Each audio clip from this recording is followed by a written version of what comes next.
Aleluia, não há no céu, na terra, no mar, outro Deus como o nosso Deus. E é por isso que a palavra de Deus desafia o seu povo a orar. E o Senhor mesmo disse: se o meu povo, que se chama pelo meu nome, se humilhar e orar e buscar a minha face e confessar os seus pecados, eu ouvirei e sararei a sua terra.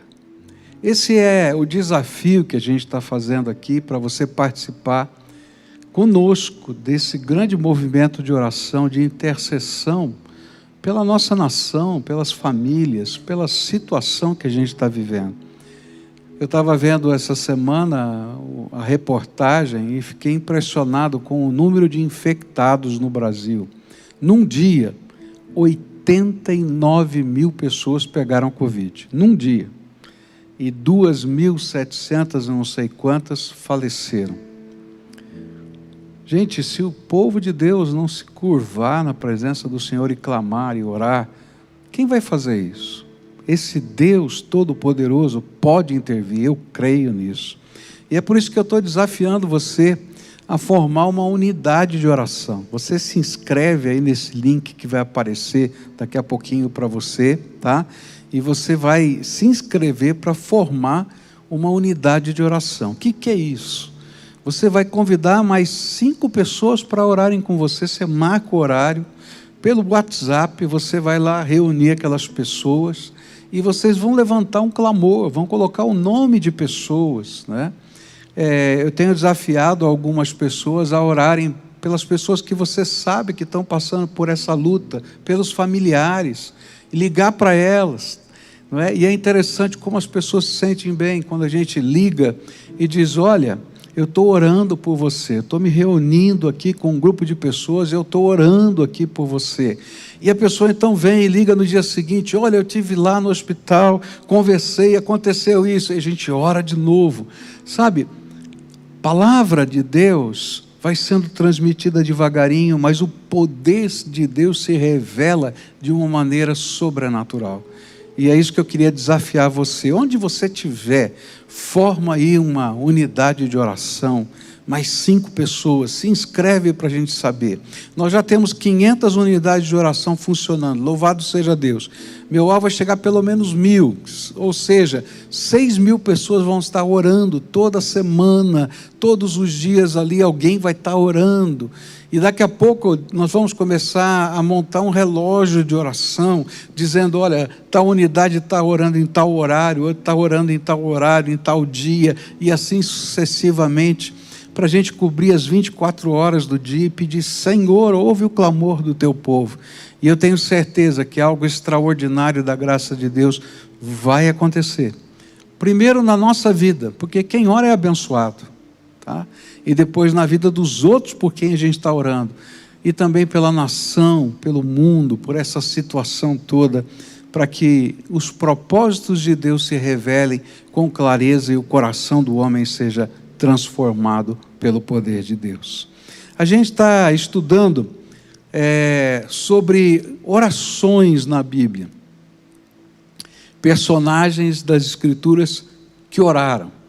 E a semana passada eu comecei a estudar a oração de um rei de Judá. E li um trechinho da oração dele, depois a gente foi olhando os conflitos que esse homem estava vivendo para viver esse tempo de oração. E o objetivo dessa mensagem é dizer para você: olha, se você está orando, muito provavelmente virão sobre a sua alma conflitos.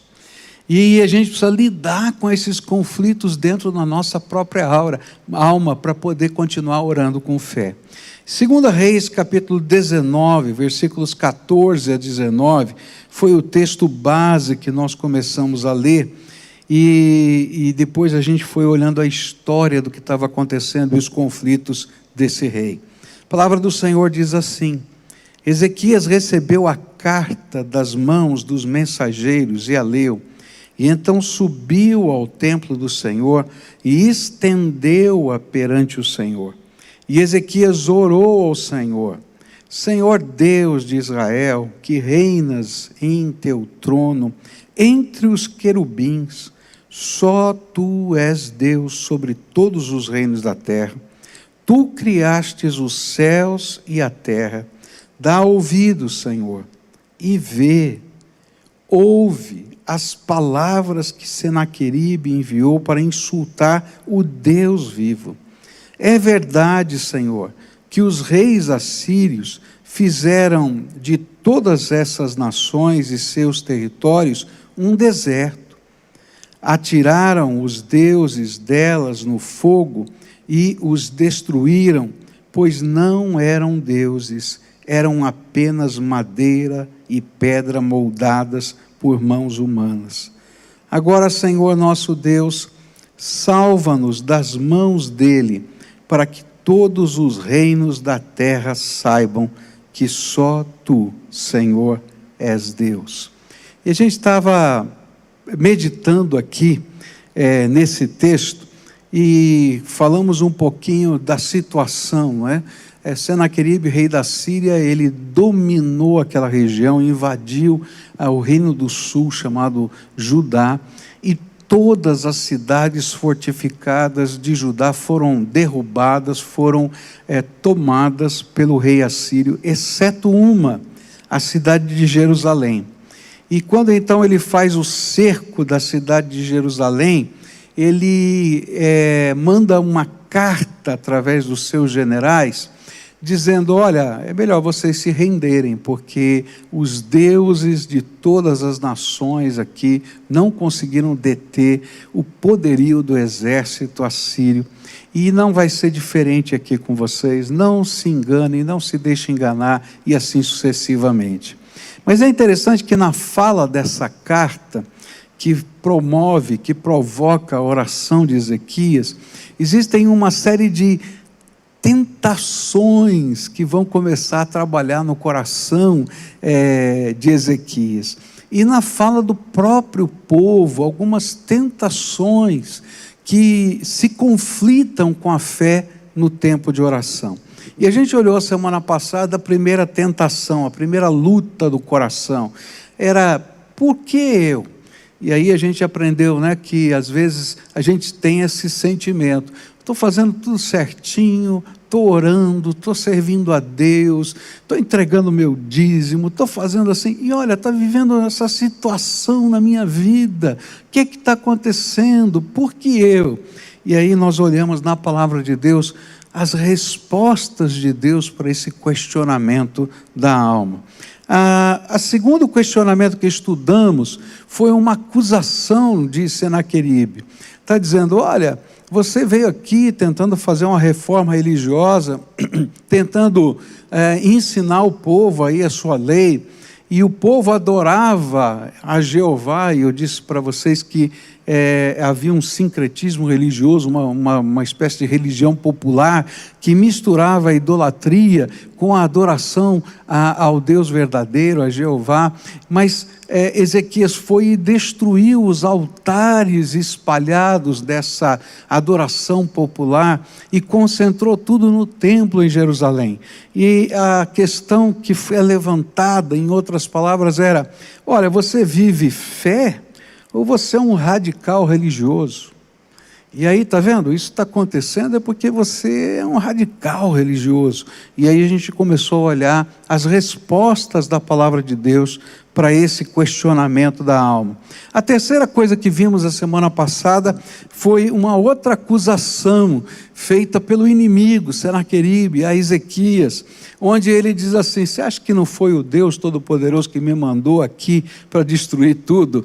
E a resposta, vamos dizer assim, a questionamento era assim: será que isso que eu estou vivendo é um castigo de Deus? E aí a gente pode olhar esses questionamentos da alma também. Mas nessa manhã, eu queria olhar para um outro questionamento da alma, uma outra batalha interior de quem ora. E ela se encontra em 2 Reis, capítulo 18, versículos 29 e 30, onde a Bíblia diz assim: assim diz o rei, está falando de Senaqueribe, não deixem que Ezequias os engane, Ele não poderá livrá-los de minha mão. Não deixem Ezequias convencê-los a confiar no Senhor, quando diz: com certeza o Senhor nos livrará, esta cidade não será entregue nas mãos do rei da Síria. A quarta batalha no coração de Ezequias é refletida nessa acusação. E a acusação é mais ou menos assim: olha, sua fé é infantil. E quando você vive uma fé infantil, você engana as pessoas. E ele estava dizendo: está vendo? Ezequias tem uma fé infantil, desconectada da realidade. E por isso ela é enganosa e vai levar as pessoas à desgraça. Certamente os espiões da Síria já haviam contado aos generais o discurso do rei Ezequias ao preparar o seu povo e os soldados para a batalha. Quando começou o cerco, Ezequias fez um discurso de motivação do povo, e ele disse as seguintes palavras, em 2 Crônicas 32, versículos 7 e 8, diz assim: sejam fortes e corajosos, não tenham medo, nem se desanimem por causa do rei da Síria e do enorme exército que está com ele, pois conosco está um poder maior do que o que está com ele. Mas com ele está somente o poder humano, mas conosco está o Senhor, o nosso Deus, para nos ajudar e para travar as nossas batalhas. E o povo ganhou confiança com o que disse o rei Ezequias. Então, muito provavelmente, os espiões já tinham falado isso, e os generais então disseram assim: esse rei tem uma fé infantil, acho que vai vir aqui um anjo do céu para resolver o nosso problema. E realmente o que aconteceu foi que um anjo do céu veio para resolver o problema. Mas eles disseram: isso é uma fé infantil, isso é uma loucura. Olha a realidade, vocês são a última cidade fortificada, todas as outras já caíram, todos os outros países já caíram. Olha o tamanho do nosso exército, olha o poderio das nossas armas, olha a estratégia, olha os nossos soldados. Vocês estão vivendo uma fé infantil, uma fé desconectada com a realidade, uma fé que é uma mera utopia. Quantas vezes você, no meio de uma batalha, de uma luta de oração, não sentiu o inimigo, né? Ou usando a boca de alguém, ou quem sabe na sua mente, dizendo a mesma coisa? Olha a realidade que está à sua volta. E você vai continuar crendo? Você vai continuar esperando?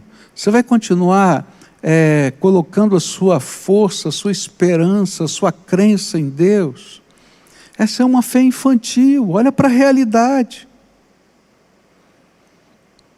Interiormente, nós ouvimos o inimigo nos dizendo mais ou menos assim: olha, confie em Deus, mas não perca o senso de realidade, porque se você fizer isto, você se engana e engana quem o segue. Mas o que é fé? Fé não é a gente acreditar nas coisas que a gente não é capaz de ver e crer num Deus poderoso que pode fazê-las virar realidade. Fé não é crer que a gente não está debaixo do controle apenas da nossa mentalidade, da nossa capacidade mental, dos nossos recursos, mas numa intervenção do Todo-Poderoso, Criador do Universo, que como nosso Senhor e Salvador vem e nos guia pelos caminhos e revela o seu poder na nossa vida. Isso é fé. Se a gente só pode fazer, e só pode viver, e só pode enfrentar as batalhas, que a gente tem os recursos para isso, então tem alguma coisa errada na nossa fé. Toda vez que Deus me desafiou a alguma coisa nova, eu nunca tinha os recursos. Toda vez que Deus me deu uma visão nova de ministério, de ação, eu nunca tinha todas as coisas preparadas. O que eu tinha era a palavra de Deus e uma confiança inabalável que o Deus da sua palavra estaria indo à minha frente. E nesses mais de 40 anos de ministério, o que eu tenho visto é um Deus todo-poderoso. Um Deus que age, apesar da gente ser fraquinho, e de ter um braço tão pequeno e tão curto. Um Deus que ouve orações, um Deus que responde, um Deus que supre, um Deus que mexe nas coisas do mundo para que coisas da sua graça aconteçam. Eu me lembro de uma vez que meu filho estava ainda no começo do ministério, como ainda um seminarista, trabalhando com adolescentes. E ele veio então dizendo, olha, nós precisamos comprar um ônibus para fazer as viagens missionárias aqui dentro da cidade. Não eram bem viagens, mas aqui dentro dos locais que os adolescentes vão. E eu disse, olha, se esse é um propósito de Deus, Deus vai te dar, dobra o teu joelho e ora. E chegou um tempo, ele disse para mim, olha, pai, eu tenho aqui um plano, fiz aqui todas as metas para a gente conseguir esse ônibus e tal, eu vou vender meu carro, vou fazer mais aquilo. Eu disse assim, filho, ok, você pode fazer tudo isso, mas será que é isso que Deus quer? Será que Deus não quer que você, junto com os adolescentes, desenvolvam uma fé que possam enxergar o poder de Deus agindo, e não apenas a sua estratégia como líder? Dobra o teu joelho junto com os meninos aí. E aí eles começaram a orar, fizeram uma campanha de oração, porque as orações mudam histórias. E aí, passado algumas semanas dessa campanha de oração, um jogador de futebol, membro da nossa igreja, que estava jogando no Japão naquela época, telefona para o nosso missionário que trabalhava com eles e diz assim, tem alguma necessidade lá na nossa igreja, porque eu estou sendo incomodado por Deus para fazer alguma coisa, mas eu não sei o que é. E aí aquele pastor sabia do movimento de oração dos adolescentes e disse, olha, tem um bando de adolescentes lá na igreja orando porque eles querem comprar um ônibus para fazer trabalho missionário. E aí aquele jogador de futebol disse assim, manda comprar o ônibus que eu pago. E aí então foi comprado o ônibus, e quando chegou o ônibus aqui no pátio da igreja, eu me lembro, foi uma festa, né? Foi o primeiro ônibus que a igreja teve, até eu fui dirigir no pátio da igreja o ônibus, e aqueles adolescentes todos dentro do ônibus, pulando, gritando e dizendo, Deus é tremendo, move o coração de pessoas lá no Japão, para poder fazer os seus milagres acontecerem aqui. O que eu quero dizer com isso? A nossa fé não é infantil, no sentido de ser desconectada com a realidade. Ela é infantil na capacidade de crer num Deus todo-poderoso, mas ela não é infantil porque está desconectada da realidade. Ao contrário, a gente enxerga a realidade na perspectiva de um Deus criador dos céus e da terra, todo-poderoso, que intervém e faz diferença na vida.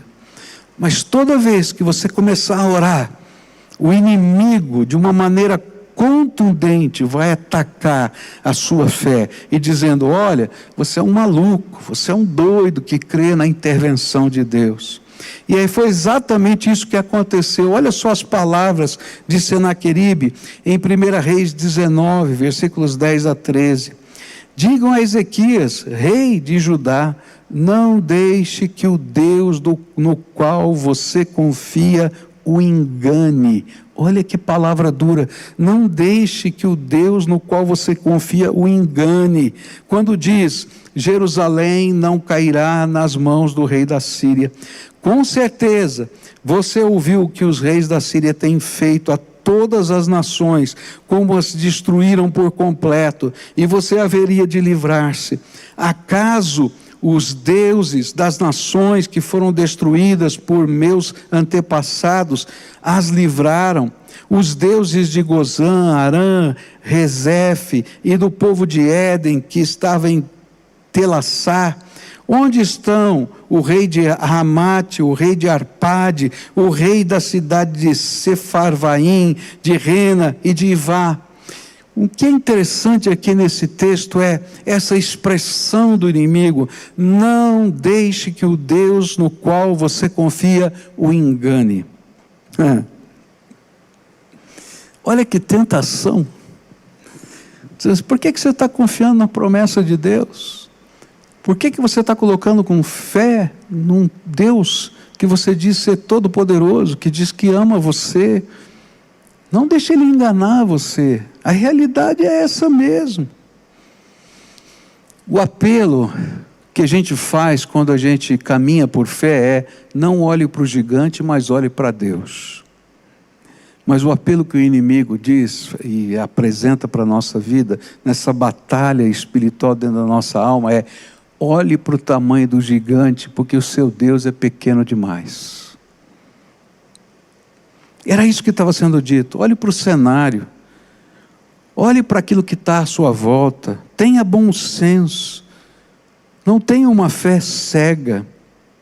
E é interessante que nesse contexto as palavras de Senaqueribe foram mais fortes, mais violentas, porque ele vai dizer ainda para aquele povo, ele começa, os seus embaixadores falam em hebraico, para que todo o povo que estava no muro pudesse ouvir, e a mensagem é assim: olha, Ezequias fez esse discurso de fé, mas não deixem que ele engane vocês, porque se vocês se deixarem enganar e confiarem em Deus, vocês estarão escolhendo a morte e não a vida.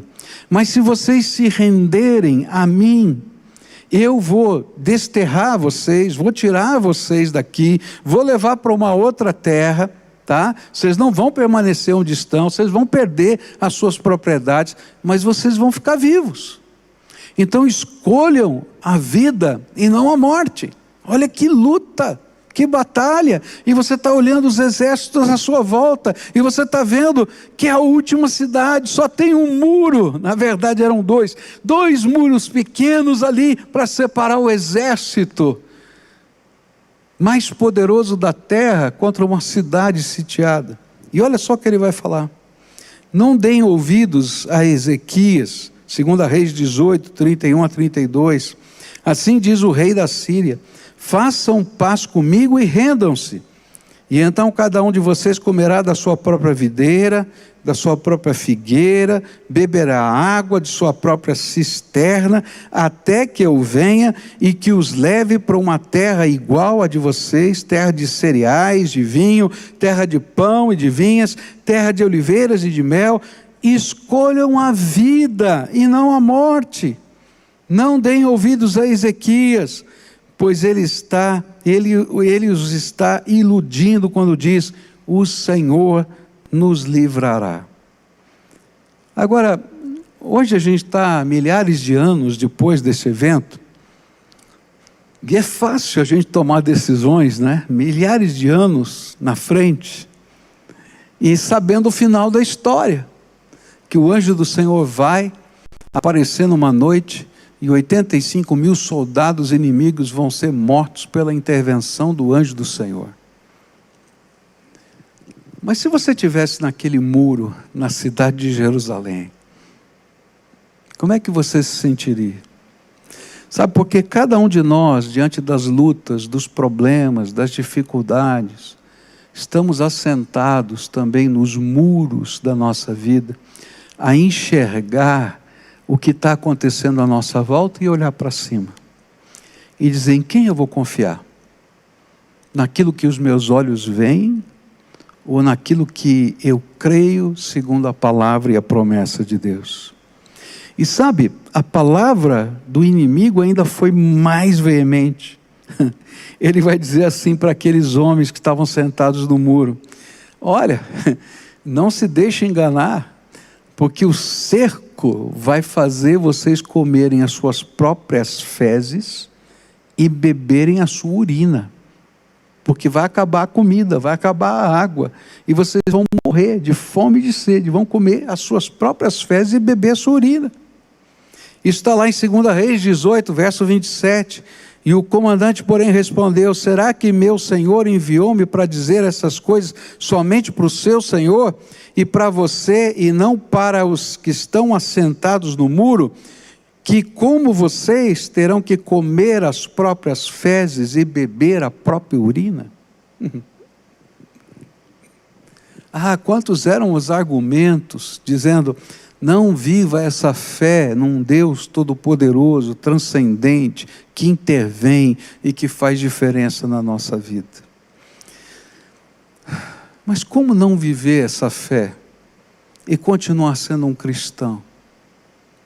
Como não viver essa fé e continuar a dizer que a gente teme a Deus? Ou a gente crê que esse Deus está vivo, que Ele é todo-poderoso, que Ele não mente, que a sua palavra é verdadeira, ou então a nossa fé não tem sentido. A nossa fé passa a ser apenas, quem sabe, um mitigar da nossa própria consciência. Mas o que a gente vai aprender aqui com Ezequias, e na oração que ele vai fazer, é que o homem de Deus que caminha pela fé, como foi dito aqui pelo Budal, talvez seja o mais alto do mundo, porque ele tem os seus pés na terra, mas tem os seus olhos no céu.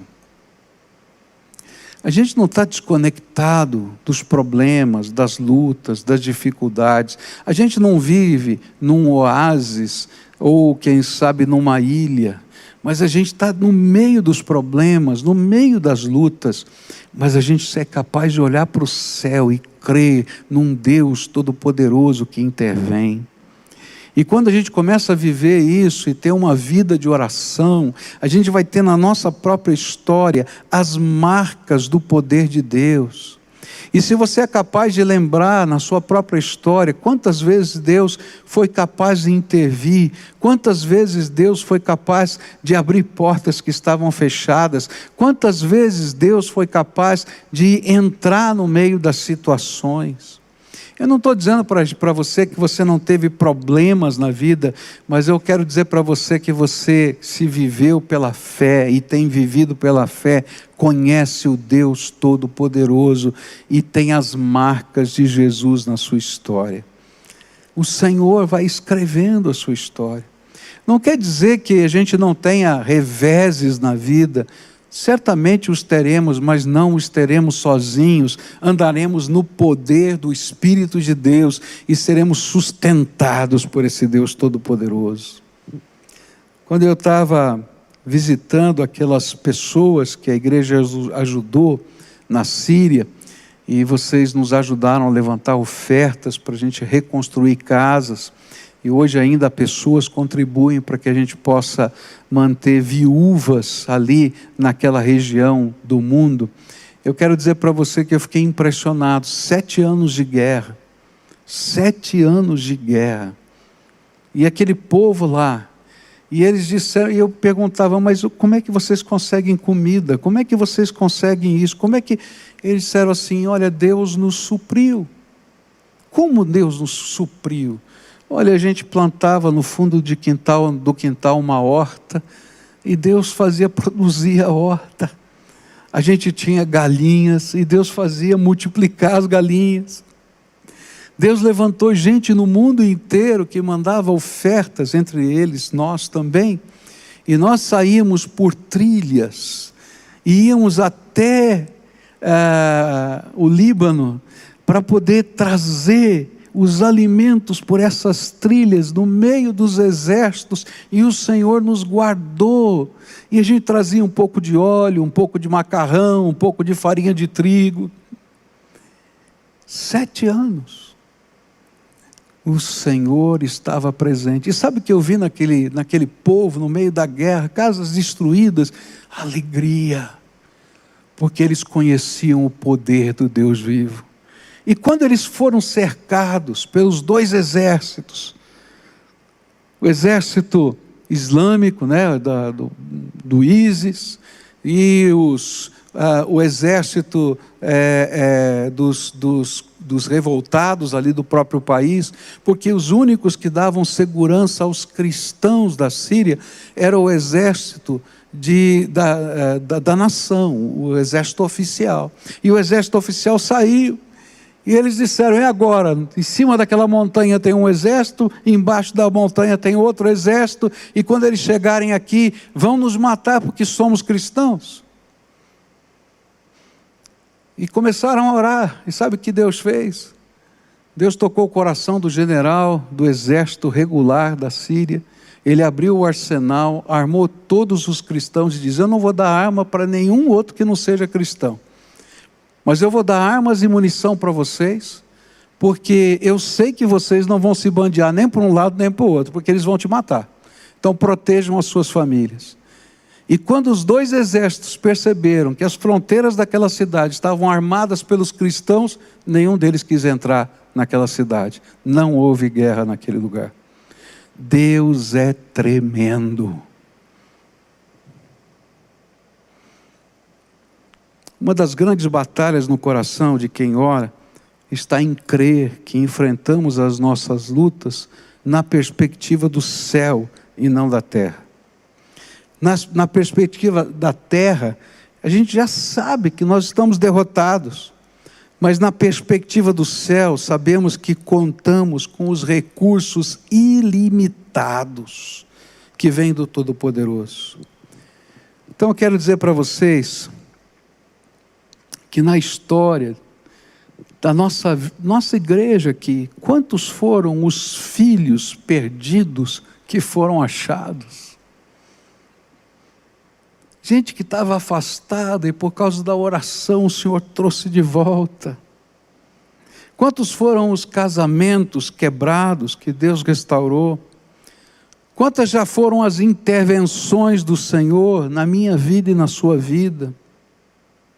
Nós tivemos um encontro de pastores, pouquinho antes de fechar tudo, e nesse encontro de pastores, a gente teve um momento de testemunhos, e aí esses pastores começaram a levantar, e gente, cada história. Eu estava morrendo no hospital e Deus me trouxe de volta, estava acontecendo isso, Deus trouxe de volta, e a gente ouvindo aqueles testemunhos, a gente disse: há um Deus todo-poderoso que ouve as orações e muda as histórias. E se você olhar para a sua própria história, você vai encontrar que nas vezes em que você foi capaz de crer com esse olhar que parece aos homens infantil, que você foi capaz de olhar para Deus com esse olhar, a intervenção do Senhor veio sobre a sua vida e o abençoou. A segunda coisa que eu queria trazer para você nessa manhã, e quero fazê-lo de forma breve, porque a gente já está chegando no final desse culto, foi uma outra acusação feita pelo inimigo a Ezequias, que se encontra em 2 Reis 19, versículos 5 a 7. Quando os oficiais do rei Ezequias chegaram a Isaías, esse lhes disse: digam ao seu senhor, assim diz o Senhor, não tenha medo das palavras que você ouviu, das blasfêmias que os servos do rei da Síria lançaram contra mim. Ouça, eu o farei tomar a decisão de retornar ao seu próprio país, quando ele ouvir certa notícia, e lá o farei morrer à espada. Bom, Ezequias fez a primeira oração, muito parecida com essa que a gente leu. E ele pediu: olha, vai alguém lá visitar o profeta Isaías para saber qual é a palavra de Deus para nós. E aí o profeta Isaías falou isso: olha, fica tranquilo, não tenha medo, porque eu vou fazer chegar uma notícia ao rei Senaqueribe, e Senaqueribe vai voltar para o país dele. E lá ele vai morrer à espada, como de fato ele morreu. No entanto, quando a profecia foi dita, eles ficaram aguardando alguma coisa acontecer, e nos versículos 8 e 9, do mesmo texto que nós lemos, vai dizer que essa notícia chegou. E quando o comandante de campo soube que o rei da Síria havia partido de Laques, retirou-se e encontrou o rei lutando contra Líbina. Ora, Senaqueribe fora informado de que Tiraca, rei etíope do Egito, estava vindo lutar contra ele, de modo que mandou novamente mensageiros a Ezequias com esse recado. Ele recebeu uma notícia que o rei etíope estava vindo para a batalha, e ele então sai do lugar onde estava, vai para outro lugar, e ele está se preparando para isso. Então aquela primeira notícia, aquela primeira profecia começa a se cumprir, e eu fico imaginando, quando os espiões agora de Judá estão sabendo disso, começam a se alegrar, está acontecendo, Deus já mandou o sinal, é só o começo, mas ele vai embora, e olha só o que acontece. E aí os espiões da Assíria sabem o que está sendo dito pelo povo e mandam outro recado para a nação. Digam a Ezequias, rei de Judá, não deixe que o Deus no qual você confia o engane, quando diz, Jerusalém não cairá nas mãos do rei da Síria. Ele fala de novo. Por quê? Porque essa é uma batalha dentro da nossa alma. Sabe o que o inimigo faz? Ele diz assim, olha, profecias, sinais, promessas de Deus, nada mais são do que o desejo enganador da alma humana. Isso não veio de Deus, isso foi mera coincidência, mera casualidade. Presta atenção, a notícia nova chegou, mas nada mudou, olha aqui a sua volta. O exército continua aqui, o cerco continua aqui. Deus não pode ajudar vocês. Não deixem, nem Deus, nem os seus profetas, nem os seus pastores, nem os seus líderes enganá-los. Como eu gostaria que todas as promessas de Deus se cumprissem imediatamente. Não é verdade? Já pensou que maravilha? A gente ora e amanhã, ou hoje mesmo, a gente terminou a oração, plim, já aconteceu. Mas eu tenho aprendido na minha vida, na dinâmica da oração, que não é assim que funciona. Às vezes a gente ora, Deus faz promessas, passam-se dias, meses, algumas vezes anos, até que a promessa de Deus, a profecia de Deus, a palavra de Deus se cumpra na nossa vida. E nesse tempo de espera, talvez seja o tempo de maior luta no nosso coração, porque a gente vai ter que aprender a guardar a nossa fé dentro do nosso coração e continuar crendo a despeito das coisas que estamos vendo. E foi assim que aconteceu com Maria, antes e depois do nascimento de Jesus, onde a Bíblia diz lá em Lucas 2,19, Maria, porém, guardava todas essas coisas e sobre elas refletia em seu coração. Maria tinha tido promessas, profecias angelicais, profecias, de Isabel, sua prima, e ela começou a ver o que estava acontecendo, e ela tinha que só guardar no seu coração e dizer, continuo crendo, continuo esperando, eu creio no Deus Todo-Poderoso. Eu fico pensando como foi com Abraão, não foi assim quando ele recebeu a promessa de Isaac, como foi com Daniel, quando ele está lendo Jeremias, ele diz, 70 anos, para a gente voltar do cativeiro. E se as vozes da sua alma hoje o confrontam com as promessas de Deus, lembre-se, você está muito bem acompanhado por Ezequias, Abraão, Moisés, Elias e tantos outros que tiveram que guardar e aguardar o cumprimento dessas promessas no seu coração. Porque a essência do andar pela fé é aprender a caminhar nesta vida, não por aquilo que nós estamos vendo, ou deduzindo logicamente, mas pelo discernir do Espírito Santo, comparando as coisas espirituais com coisas espirituais. E é isso que o apóstolo Paulo vai ensinar para a gente em 1 Coríntios, capítulo 2, versículos 12 em diante. Nós, porém, não recebemos o Espírito do mundo, mas o Espírito procedente de Deus, para que entendamos as coisas que Deus nos tem dado gratuitamente. Delas também falamos, não com palavras ensinadas pela sabedoria humana, mas com palavras ensinadas pelo Espírito, interpretando verdades espirituais para os que são espirituais. Quem não tem o Espírito, não aceita as coisas que vêm do Espírito de Deus, pois lhes são loucura, e não é capaz de entendê-las, porque elas são discernidas espiritualmente.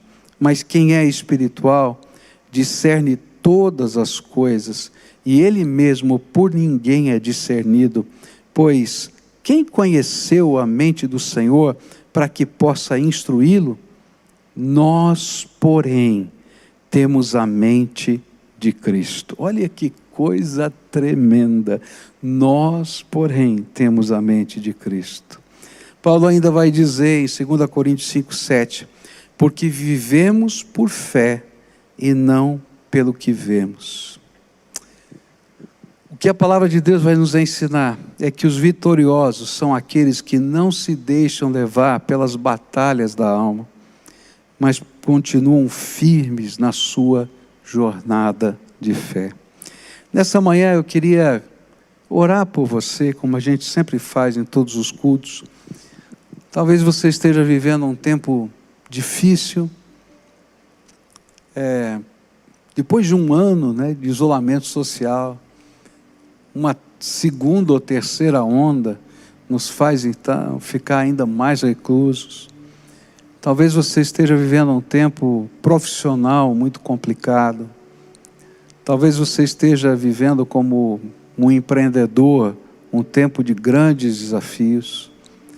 Talvez você esteja enfermo e com medo, porque não tem lugar nos hospitais, está faltando ou vai faltar, não sei como vai ser.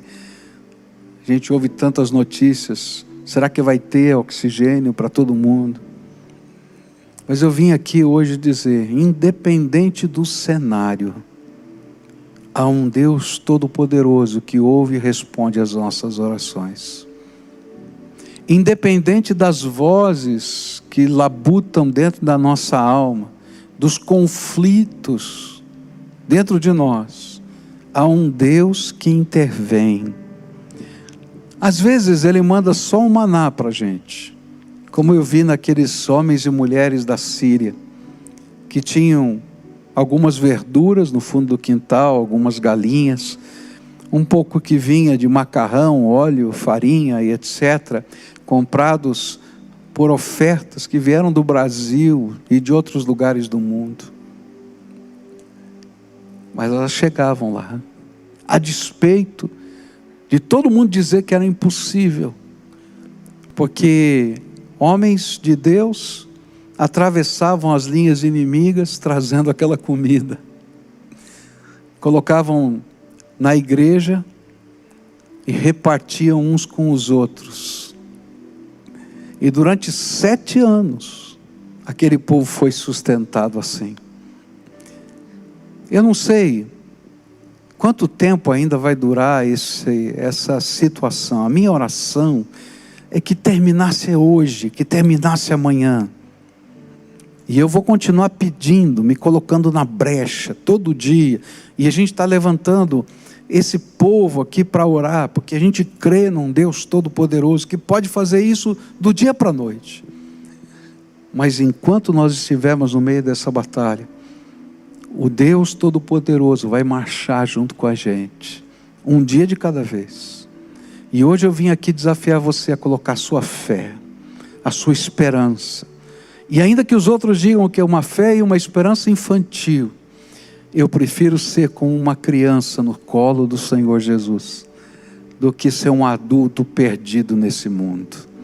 Então eu quero vir convidar você hoje a pular no colo do Senhor, a colocar a sua vida na mão dEle, a colocar a sua história na mão dele, a colocar a sua família, a colocar os seus queridos, a colocar as enfermidades e dizer: Senhor, eu creio que tu que criastes esse universo é poderoso para dar um decreto do teu trono que venha tocar a minha vida.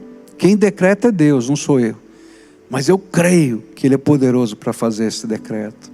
Se você quer orar comigo, essa oração de fé, então eu quero convidar você a se colocar numa posição, na presença de Deus de oração. Se você está na sua casa, sentado, confortavelmente, está deitado na cama, se ajoelha na presença do Senhor. Ele é digno de toda honra, toda glória e todo louvor. Busca a face dEle agora, de todo o seu coração. Nós vamos buscá-lo. Se tem medo dentro de você, a gente vai colocar o medo na mão de Deus. Se você está passando por angústias, a gente vai colocar as angústias. Mas não só as angústias, a vida toda, a casa toda, a família toda, crendo num Deus que intervém e que ouve a oração do seu povo. Ore conosco assim. Ah, Senhor, Tu conheces o coração desse Teu povo, que se chama pelo Seu nome. Ah, Senhor, Tua palavra nos promete que se nós nos humilharmos, se nós orarmos, se nós buscarmos a Tua face, o Senhor nos ouviria do céu, perdoaria os nossos pecados e sararia a nossa terra. Ah, Senhor, olha para nós. Olha para nós. Ó Pai, olha para o coração desse Teu filho, olha para o coração dessa Tua filha, olha para as questões que estão sendo colocadas. Eles precisam da Tua intervenção, do Teu toque, do Teu amor, do Teu abraço. E eu quero Te pedir, Senhor, que milagres sobrenaturais comecem a acontecer na vida desse Teu povo. Ó Pai, que esses milagres testemunhem a glória de um Deus vivo, todo-poderoso, que nos ama e intervém, que é o nosso Senhor e Salvador.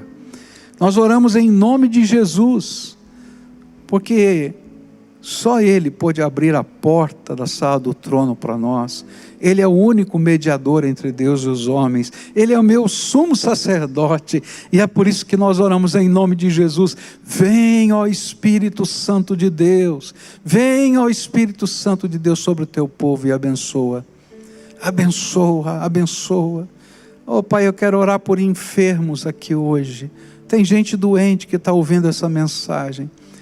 Ah, Jesus, começa a tocar, Senhor, nesse corpo enfermo. Começa a tocar nesse corpo enfermo, Senhor. Começa a tocar agora, Pai. E que essas pessoas sejam curadas pelo poder do nome de Jesus. Em nome de Jesus, Senhor, eu Te peço, cura essas pessoas agora. Cura, cura, cura, Senhor. Põe a Tua mão de poder. Ó Pai, tem gente passando por necessidades. Tu és o Deus supridor, supre, Pai, supre em nome de Jesus. Escuta a nossa oração e abençoa. Abençoa, abençoa. É aquilo que oramos em nome de Cristo. Amém. Eu queria pedir uma coisa para você, tá? Entra nesse link que está aparecendo aí, tá? pibcuritiba.org/Jesus. E se você orou comigo hoje, coloca lá o seu motivo de oração. Especialmente se você está entregando a sua vida para o Senhor.